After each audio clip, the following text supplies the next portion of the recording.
Bugün nihayet заказlar aldım. Иң көп көткөн әйберим менә шушы имбирный напиток иде. Бу инде безнең имбирдән ясалган, болдан ясалган, шиповниктан ясалган инде. Шулай ук лимон да кушканнар. Бик көчле эчемлек дип әйтәсем килә. Ни өчен мин моны шулай дип әйтәм? Чөнки беренчедән менә авырый торган вакытларыбыз җитә бит инде. Көз көне барыбызның да ютәл борчый, температура борчый, хәлсезләнеп ятабыз. Менә бу имбирный напиток ярдәмгә килә, кызлар, егетләр дип әйтим инде.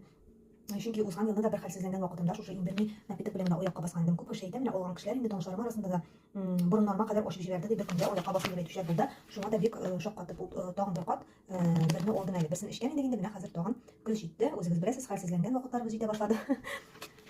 Кешеләр белән аралашабыз, контактка керәбез бит инде, сөйләшәбез, аралашабыз. Бик тиз генә дә безгә эләгеп куя инде вируслар. Шуңа күрә менә мондый имбирный напитокның кирәге чыга. Һәрвакыт аптекадан алып йөргәнче әллә нинди дарулар, менә мондый натураль продуктны алу әйбәтрәк дип уйлыйм. Менә шундый хәлләр. Без инде